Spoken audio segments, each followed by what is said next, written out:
Board members, do I hear a motion regarding the property contractual arrangement for the purchase of land for a new White Knoll area elementary school? Let's go ahead and get a motion and a second on the floor, and then we'll open it up for discussion, because I know we're going to have a good bit of discussion on this. So do I have a motion regarding the White Knoll area elementary school?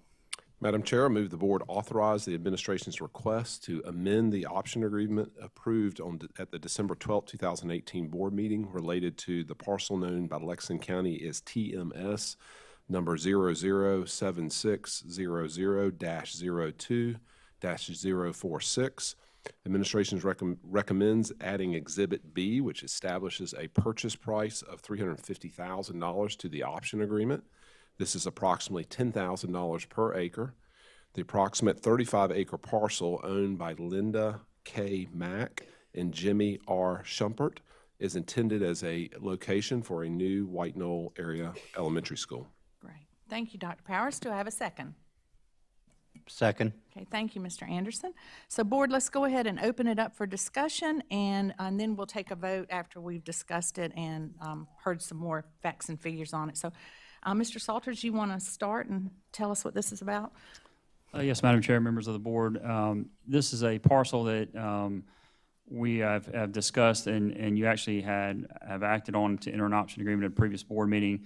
I have on the screen here our county GIS map tool that we use. It's a very excellent tool that our county provides, and if folks are familiar with it, it really helps you when you're looking at property around our county. So this is the parcel that we are looking at. It's an approximately 35-acre parcel of land. And just to kind of orient you, sometimes it makes you kind of sick if you look at the screen, but just to our north, we have right here is the big intersection at Platte Springs Road and Highway 6. So just this way would be White Knoll High School right here. And the Walmart and Lowe's complex and all that. There's a new Publix that's actually has been built right here on this corner. So we're just down the road from that in this area. And in our study, when we developed the facility study for the bond referendum and with our consultant Malone and McBroom, a large population growth expansion was slotted to occur in this area. And you may be familiar that we have an elementary school kind of to the north east, which would be Satsgatha Elementary School, and then one kind of to the northwest, which would be Carolina Springs Elementary. Both of those schools right now are at comfortable enrollment levels, and you can kind of see the beginnings of a major development that was planned a number of years ago and is really starting to take shape now. And this is the Bluefield development by the Mungo Company. And all of this land here, this large vacant land area, will look like these little dots eventually. And so, as What's part the projected number of homes? roughly in that 700 home sites.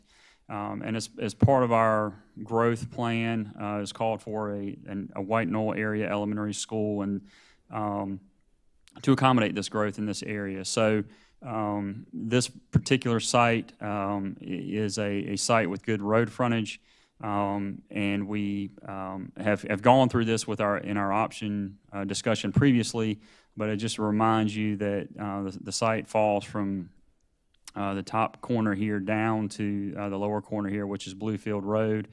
Many of you may have gone and picked blueberries on Bluefield Road, and this is the blueberry patch that exists on that area. So that's a different tract of land. That's another landowner.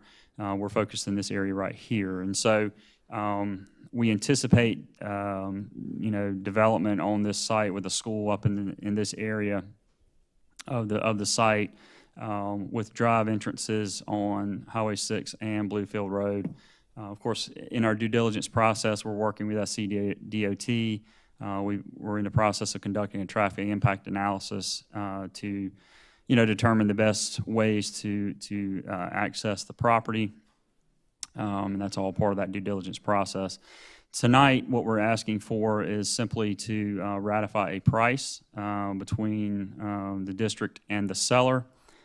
This is a pretty rare situation, and that this parcel of land was actually listed for sale.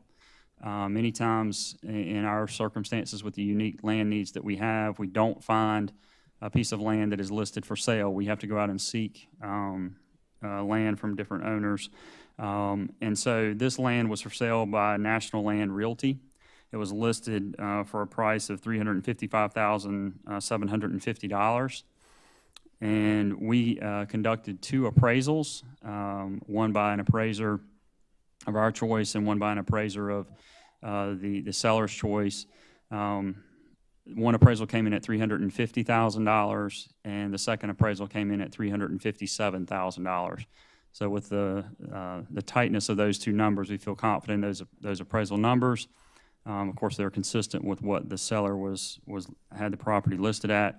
So we negotiated or offered a price of $350,000, and the seller has agreed to sell the property for that amount of money. Works out to about $10,000 an acre. Some other considerations that you look at is utilities in the area. I would point out that we have commercial 3-phase power out here available to us on Highway 6. We've got water available to us, and we have sewer available to us as well. So all of those utilities are right here at the site, which makes it a lower cost impact for development of the property. So with that being said, we are recommending tonight that you amend the option agreement with Exhibit B and set the price at $350,000. Board, are there any other questions or comments? I'm sorry, you had it? Oh, about the yeah. So there was a question, I'm sorry, about the number of days in the option agreement. We have a 90-day window, and our attorney interprets that as business days versus calendar days. So we're well within that 90 business day option period to ratify the price. And so that's what I would offer to you this evening. Thank you. And I think I had a question about, I know there's some water on this site. Will you walk us through that and let us see that? Yes, ma'am. Let's see if I can get it to come on here. There are several, I'm going to turn on a couple of layers here just to show you. So there's a stream that runs adjacent to the Highway 6. I'm going to turn on a wetland layer because that is different than a pond and stream buffer. You can see there's a small wetland here.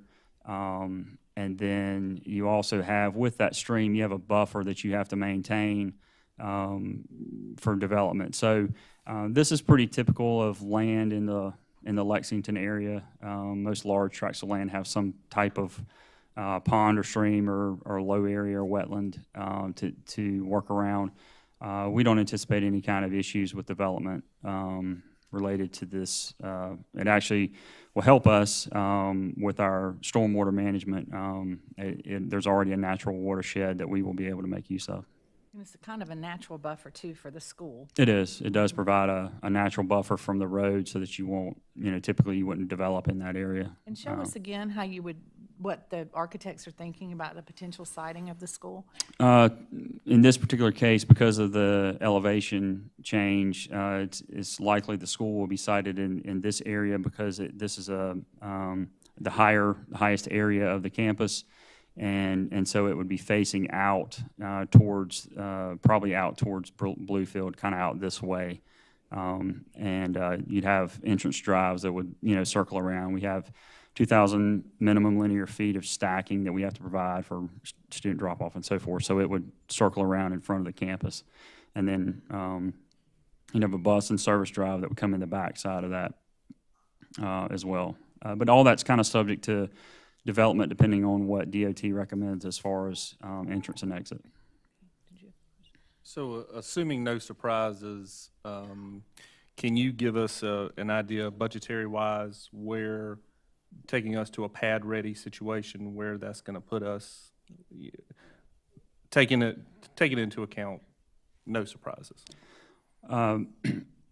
Sure. I mean, I can tell you that this site will be probably similar to development over at Beechwood Middle School, similar footprint and acreage. And the thing that's, that I kind of hedge on would be the off-site road improvements. Sure. You don't really know what those are going to look like until DOT comes back and says this is what needs to happen. That could, average, on our developments anywhere from $1 million to $2 million. When you're looking at the proximity that we are to sewer, you're really probably only talking $500,000 to $750,000 to develop the sewer because we're so close to it. And it may be even less than that because our connections are probably, they're above where we would connect so we can gravity down into it. You don't have to provide a lift station, which is a cost. So that could be that is a favorable cost to us. And then water is readily available, so that's going to be a minimal connection cost, just our tap fee. So, within the $2 to $3 million range for those things, there's not a lot of large timber on the site, so we're not going to have a heavy clearing number.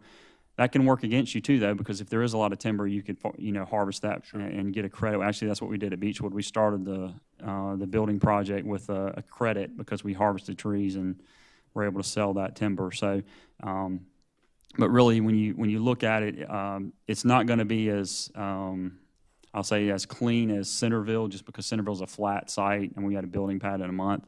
But certainly, it's not a complicated site to develop or a costly site to develop. But well within the the overall budget of the school. The school is slated to open 2022. In the building program, we had some inflation built in to the budgets. So that budget was $37 million, and that's kind of an all-in budget. And so it's well within that budget to build the building and to purchase the property. and develop the property. That's correct, sir. And this is a prototype school. It's going to be similar to which schools? So the first evolution of this prototype was at Rocky Creek. Then we went to Meadow Glen Elementary. Then we went to Deerfield, and now Centerville Elementary. And so we also have another school in the River Bluff attendance area that we're currently looking for land for. That will be also part of this same prototype design. And I would consider that Bluefield neighborhood, I would call that a mega neighborhood. I mean, when you talk about when it's built out. And I know that is going to put a lot of cars, and that is a main thoroughfare. So I think one of the things that's advantageous about this is that neighborhood is just going to shoot straight across into the school. And those cars won't be going up and down the road at that point. I mean, now when they leave and they go to work, I'm not sure where they'll go, Sure. But those cars would be on the road. But I think that's a good site considering that mega neighborhood is going up across the street from it. Yeah, it is in very close proximity. Just for clarification, they did realign Bluefield when they put the neighborhood in. So it does enter right here, and the Bluefield driveway or the road entrance is right here. So, I mean, it's not exactly straight across, but, Yeah, but it's just I know right your there. point. Yes, it is right there. But staying with the traffic discussion, this school's kind of on the edge of our attendance area, right? Yes, that is correct. If I'll just kind of zoom out a little bit, I'm going to turn that layer off. And so, interestingly enough, this kind of squiggly line that follows right here, and if I zoom way out, you can kind of get a better feel for it. But that line is actually, this line right through here is actually our attendance boundary between Lexington 2 over here and Lexington 1 here.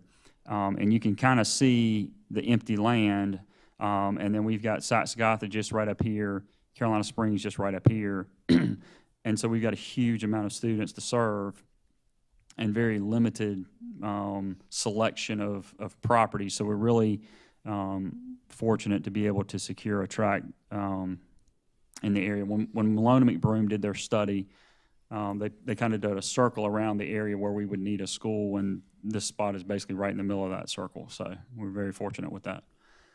And I was doing a little bit of research, and I understand that County Council just bought 3.9 acres to build a fire station, and they paid $158,000 for their piece. Per acre or per? Per acre. Oh, wow. Per acre. And tell me again, remind me again what you negotiated on this one? 10,000 an Okay, acre. thank you, Mr. Salters. Any other questions or comments, board? Okay. Hearing none, we'll go back and I'm going to have Dr. Powers reread the motion if you don't mind. 'Cause- I would love to, Madam Chair. All right, Madam Chair, I move that the board authorize the administration's request to amend the option agreement approved at the December 12th, 2018 board meeting related to the parcel known by Lexington County as TMS 007600-02-046. Administration recommends adding Exhibit B, which establishes a purchase price of $350,000 to the option agreement. This is approximately $10,000 per acre. The approximate 35-acre parcel owned by Linda K. Mack and Jimmy R. Schumpert is intended as a location for a new White Knoll area elementary school. Thank you, Dr. Powers. One quick question. That Mr. Schumpert is not related to former board member Frank Schumpert, is it? Madam Chair, I've spoken with Frank Schumpert directly, and he is not related, to his knowledge, to Mr. Jimmy Schumpert Okay, thank or you. Miss Linda K. Mott. Okay, thank you, Mr. Salters. Okay, we have a motion on the floor from Dr. Powers. Mr. Anderson seconded it. All in favor of this motion, please say aye. Aye. Any opposed? No. Okay, so we have 6 ayes and 1 no. Ms. Smith, I just want to add a little personal comment that was funny that you said to his knowledge. This is just a little personal story. My mother went to a 90th birthday party out in Pelion for a distant cousin about a month and a half ago, and she sent me a picture of her and one of our cousins that she met, and it's somebody that I've worked with in the PTO for about 9 years, and we did not know we were related. So it's Lexington County. It You is just never Lexington County. know. That's a good story. So the motion carries. So Mr. Salters, continue, do the due diligence on that land and let us know what DOT says and bring that information back. And we truly appreciate you and your team making all those efforts for that.